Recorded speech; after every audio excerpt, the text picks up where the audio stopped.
Welcome to Top Shelf Men, I'm Reese. Today, we're going to be discussing why women make terrible leaders. I've had my own business for a few years now, and I've noticed certain patterns whenever I deal with female clients. And those patterns were also remarkably similar to patterns that I noticed with women in their relationships. And that is that when women make a bad decision, instead of just saying, okay, I made a bad decision, let me stop and fix it now, they will tend to double down. For example, you think of single mothers, right? Every single mother that you know that is looking for a new man is always thinking that it's never their fault, it's just that men are terrible.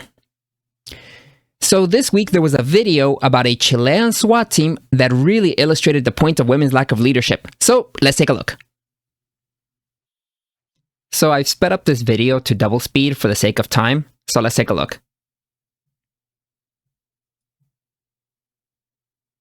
Alright, there they are. They're running and some of them are waddling. Like, women don't really run efficiently, especially when they're voluptuous. Alright, so they're doing the zip line. Alright, so the leader barely makes it through. Okay, one of them falls, and right now they're in the middle of the zip line. Okay, so they've gone backwards. So they're going to try to shimmy forward.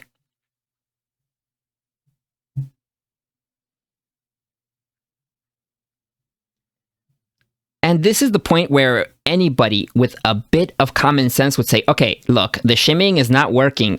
We are basically stuck here. Okay, let's drop down. We made a mistake. We need to rethink this. But nope, not women. They will double down.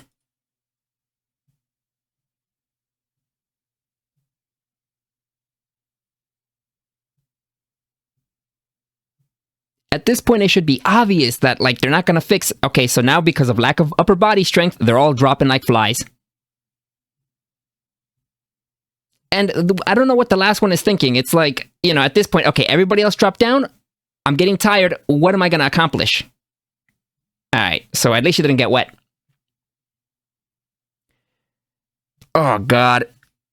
So now they're fishing for their rifles.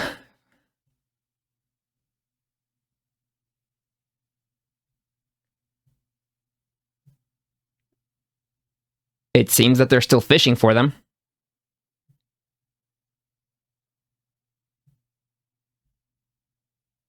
Ah, okay, they caught something.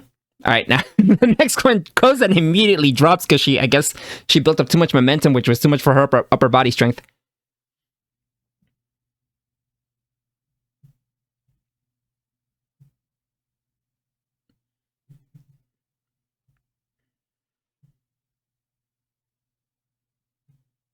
Okay, it seems that she's going to recover a sling.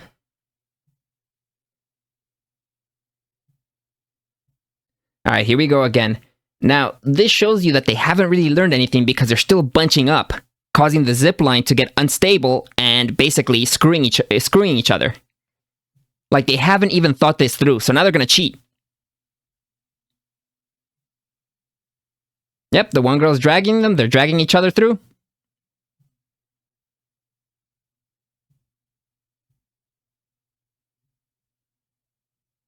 Alright, let's see if they figured it out by now. That they have to go one by one. Okay, there you go. Okay, good. It seems that they finally figured it out. After a lot of procrastination and a lot of doubling down on, well, we can shimmy our way forward. That they have to send one at a time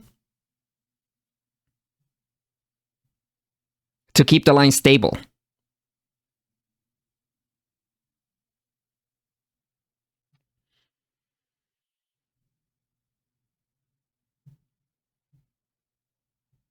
Okay, so let's talk about what we just saw. So in personal life and in business, I've noticed the trend that women, the way that they process things, first they process things emotionally, and then they process things logically. Men, on the other hand, being opposite, we process things logically and then emotionally. Again, if we were raised right, or we're working on ourselves to be top shelf men and we aren't effective betas. What I've noticed with women, they make a bad decision, and instead of saying, okay, look, I made a mistake, let me correct course, they like to double down or make excuses.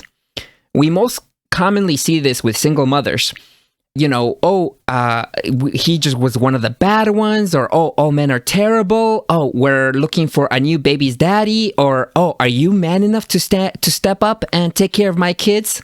And women don't like to admit that they make mistakes, especially take personal responsibility. That's why there's so many memes about women not accepting responsibility for their mistakes or accountability. And instead, they like to double down on the mistakes that they make.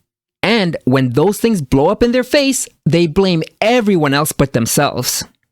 You can also see this about the way that single mothers raise their kids. Oh, he was a good boy. He didn't do nothing. He was going to church every Sunday, when their kid's a criminal. And instead of saying, oh, I raised a crappy kid, I'm sorry, he deserves whatever punishment he gets because he messed up, they always make excuses. And of course, the media loves to push this with, oh, so-and-so, he was just innocently robbing a liquor store. And in business, this translates when I have female customers that make bad decisions or they make mistakes, instead of listening to the reason as into why the decision they made failed to get them more customers, help their business grow, they will either blame other people or they will double down on the bad idea they had to begin with instead of listening to what other people have to say about it. Like listening to input from actual professionals that have more experience in the subject matter than they do.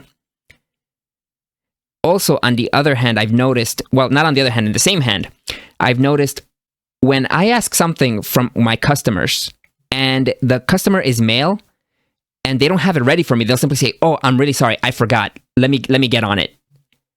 But when it's a female customer and I'm like, hey, do you have the thing I asked you for? They will give me a laundry list of excuses as to why they're not prepared or why they didn't do it. Because it's, again, in women's minds, it's everything else's fault but their own. This is why women are not good at raising kids by themselves. This is why women are terrible at leading companies themselves. And this is why a female-led relationship is always guaranteed to end in disaster.